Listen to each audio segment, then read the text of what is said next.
खबर है कि भारत अमेरिका के बीच में टैरिफ 15% तक रह जाएगा। 50% टैरिफ से 15% तक आ जाएगा।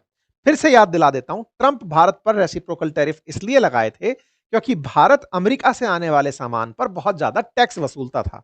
अमेरिका ने कहा, जब आप हमसे इतना टैक्स वसूलते हैं तो हम भी आपके सामानों पर अमेरिका में टैक्स वसूलेंगे। इसी परिपाटी को रेसिप्रोकल टैरिफ कहा गया और इसके चलते भारत पर 25% टैरिफ लगाए गए थे। लेकिन इस 25% के साथ रूस से तेल ना खरीदें हम, इस बात को बनाने के लिए उन्होंने हम पर अतिरिक्त 15% का टैरिफ, 25% का टैरिफ और लगाया, ताकि हम रूसी तेल को ना खरीदें और अमेरिका और भारत की ट्रेड डील को हॉल्ट कर दिया, यानी होने नहीं दिया। इसके ना होने के पीछे बहुत से कारण हम लोगों ने खोजे थे। हमने खोजा कि रूसी तेल तो एक बहाना है, असल में भारत सरकार अमेरिका से जीएम फसलों पर कोई व्यापार नहीं करना चाहती और ना ही नॉन वेज मिल्क परचेज करना चाहती। इस पर हमने कई सेशन भी किए थे और आपको बताया था कि अमेरिका दुनिया के अंदर मक्का का सर्वाधिक उत्पादक है, सबसे बड़ा उत्पादक है और इसके सबसे बड़े उत्पादक होने में यह सबसे बड़े निर्यातकों की भूमिका में भी रहता है।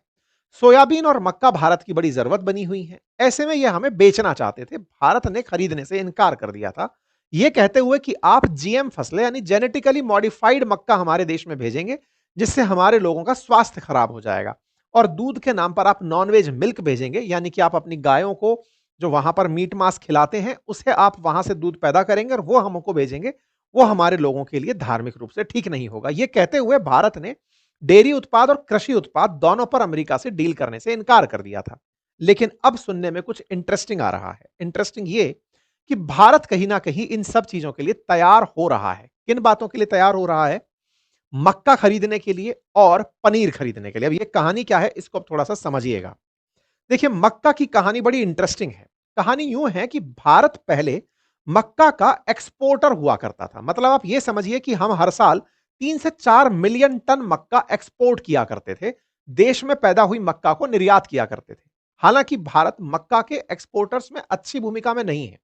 सबसे बड़े उत्पादक में अमेरिका, ब्राजील, अर्जेंटीना, चाइना, ये सब देश आते हैं, लेकिन मक्का के इंपोर्टर में चाइना सबसे बड़े इंपोर्टर में कंसीडर होता है। ऐसा क्यों है? क्योंकि मक्का को फीड कराया जाता है पोल्ट्री फार्म में या फिर सुअरों को खिलाया जाता है। ऐसे में पोल्ट्री फार्म या फिर मीट उत्पादन में मक्का का भरपूर उपयोग चीन करता है और वो अमेरिका पर बहुत अधिक निर्भर था। अमेरिका से नाराजगी व्यक्त करते हुए चीन ने मक्का का स्रोत ब्राजील और अर्जेंटीना को बना लिया।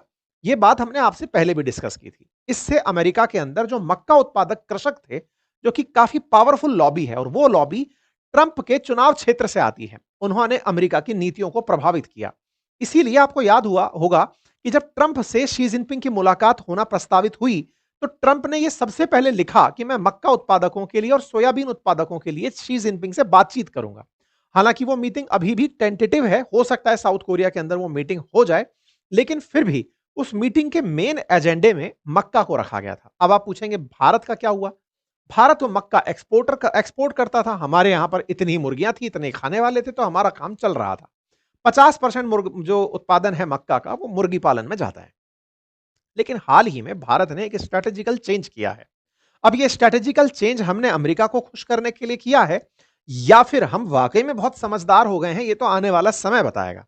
हाल ही में आपको याद होगा एक विषय था, भारत में गडकरी जी के ऊपर आरोप लगे कि इन्होंने पेट्रोल में 20% इथेनॉल मिलाना शुरू कर दिया। इथेनॉल जो दारू में होता है, वो इथेनॉल पेट्रोल में मिलाना शुरू कर दिया। तो क्या गाड़ियां झूमने लगी हैं? जोक सपाट। पेट्रोल में इथेनॉल मिलाकर के बायोफ्यूल की संज्ञा दी गई और कहा गया कि हम पेट्रोल में इथेनॉल इसलिए मिला रहे हैं ताकि पॉल्यूशन कम हो, पेट्रोल का उपयोग कम हो और हम लोग पॉल्यूशन मुक्त ईंधन की तरफ आगे बढ़ें। 20% मिलावट को ब्लेंडिंग कहा गया, 20% ब्लेंडिंग, और इसे E20 फ्यूल नाम दे दिया गया। आज जो भी आप पेट्रोल खरीद रहे हैं पेट्रोल पंप से, वो बताएं या ना बताएं, लेकिन आपकी गाड़ी में 20% इथेनॉल भी डल रहा है। भारत में यह चीज लागू हो चुकी है। हालांकि यह समय से पहले लागू हो गई। समय से पहले लागू हो गई से क्या मतलब है? टेंटेटिव फेम स्कीम के तहत 2030 तक इसे लागू होना था, लेकिन ये 2025 में एग्जीक्यूट हो चुका है। ऐसे में भारत की बहुत सी गाड़ियों में यह कंप्लेंट भी आई कि वो E20 के लिए तैयार नहीं थी, लेकिन गाड़ियों ने E20 फ्यूल यूज किया। कंप्लेंट्स भी आई, लेकिन वो कहीं ना कहीं मीडिया के अंदर दब कर चली गई। इस बीच में एक बार आरोप यह भी निकला था, जिस पर हमने बातें बाजार की पर सेशन भी किया था यूट्यूब चैनल पर, कि गडकरी जी के बेटों को बहुत फायदा हुआ क्योंकि उनकी शुगर मिल्स हैं, जहां से इथेनॉल बनता है, और उनकी कंपनियों के स्टॉक प्राइसेस भी रॉकेट हो गए थे क्योंकि उनके बच्चों के उत्पादन में बहुत वृद्धि हुई थी भाई, वहां से बढ़िया इथेनॉल बनकर आ रहा था, यानी कि डिस्लरीज उनकी बढ़िया चल रही थी। खैर, फिलहाल के लिए मसला भारत की राजनीति से उठकर ऊपर चलता है और इस बात को थोड़ा और गहनता से विचार करना होगा, और वो ये कि भारत ने E20 ऐसे समय पर अपनाया जिस समय अमेरिका भारत पर जीएम फसलें खरीदने का दबाव बना रहा था, क्योंकि अमेरिका चीन पर दबाव नहीं बना पाया अपनी मक्का को खरीदवाने का। वो भारत पर दबाव बनाने लगा कि आप मक्का हमसे खरीदो। अब आप पूछेंगे हम मक्का क्यों खरीदें उससे, हमारे पास तो खुद पैदा होती है। नहीं, अगर आप इथेनॉल बनाएंगे तो इथेनॉल को आप जमीन से खोदकर नहीं निकालते हैं। इथेनॉल बनता है खाद्य फसलों से, गन्ने से, मक्का से, गेहूं से, चावल से, जो भी एडिबल्स हैं जिनमें स्टार्च है, उस स्टार्च को किण्वन की प्रक्रिया, फर्मेंटेशन की प्रक्रिया के थ्रू इथेनॉल में बदला जाता है। इस प्रक्रिया में जिन खाद्य पदार्थों की आवश्यकता है, चाहे वो फिर अनाज हो, मक्का अनाज के रूप में मक्का हो या फिर गन्ना हो, ये प्रमुख सोर्स बनकर आते हैं शुगर के, जिससे इथेनॉल बनाई जाती है।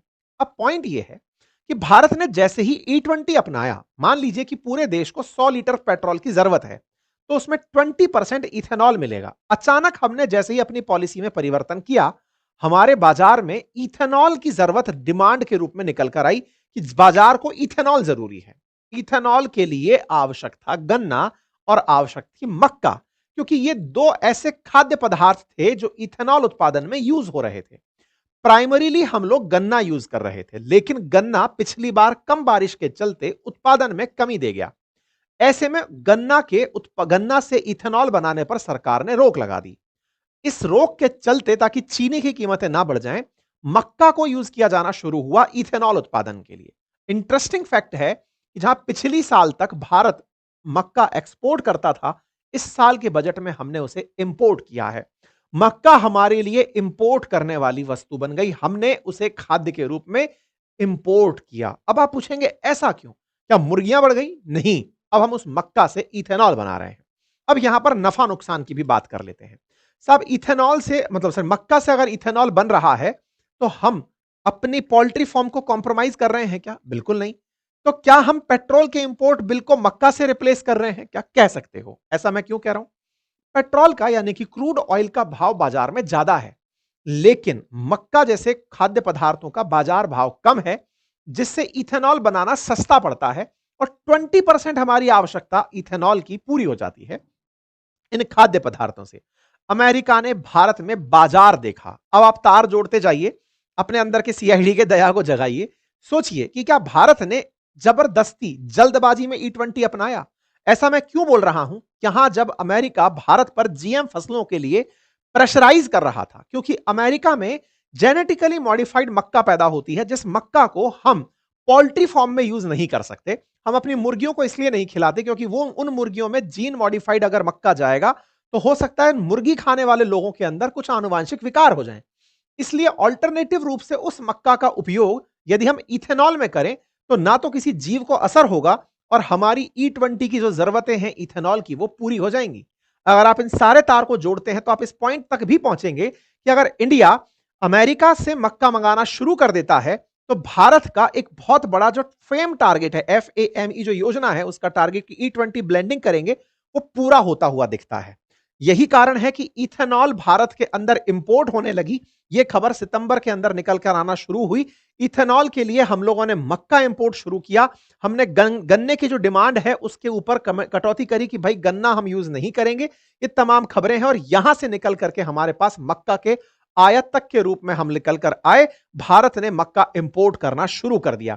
इसी कारण से अमेरिका भारत को मक्का बाजार के रूप में देखता है और इस बाजार के अंदर जब मक्का यानी मेज भारत में आएगी तो ऑटोमेटिकली हमारे बाजार में पेट्रोल की कीमतों को तो फायदा होगा ही होगा, प्लस अमेरिका का एक्सपोर्ट बढ़ेगा भारत के लिए। जो चाइना को वो नहीं कर पा रहा वो भारत को कर पाएगा। उम्मीद है कि भारत में पोल्ट्री फार्म को बचाते हुए भी हम मक्का का उपयोग अपने लिए कर ले जाएंगे, यानी अमेरिका को खुश कर ले जाएंगे। यही भारत का इस समय का प्लान है कि अमेरिका के साथ कैसे आगे बढ़ा जाए।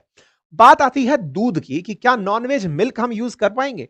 इसके लिए निकल कर आ रहा है कि हम प्रीमियम क्वालिटी का अमेरिका से पनीर इंपोर्ट कर सकते हैं। आप जानते हैं आजकल आए दिन अखबारों में एक हेडलाइन छप रही है कि भारत में पनीर में और मावे में मिलावट आ रही है। अमेरिका भारत को पनीर बेचना चाहता है कि भाई हमसे यहां से सीधा बना बनाया पनीर ले जाओ, हम बढ़िया पनीर आप लोगों को बेचेंगे। तो ऐसे में भारत खाद्य पदार्थों के मामले में जहां किसानों को जीएम फसलें मंगाकर प्रभावित नहीं करना चाहता, क्योंकि वहां से अगर नॉन जीएम या जीएम मक्का आती भी है तो उसका इथेनॉल में उपयोग होगा, जो भारत को ऑटोमेटिक फायदा देगा। दूसरी तरफ मिलावट, क्योंकि ऑलरेडी हमारे पास में मावे की, क्योंकि दिवाली पे हर घर में मिठाई गई है लेकिन इतनी दूध भैंस शायद ना देती हो, इतनी मिठाई कहां से आ गई? तो नकली मावा निश्चित ही एग्जिस्ट करता है, नकली पनीर एग्जिस्ट करता है, हर ढाबे में पनीर बिक रहा है, लेकिन कहां से आ रहा है ये बड़ा सवाल है। तो प्योरिटी के लिए हो सकता है कि आने वाले समय में पनीर के विकल्प को अमेरिका के लिए खोल दिया जाए। ये हेडलाइंस बनकर के चलती हैं।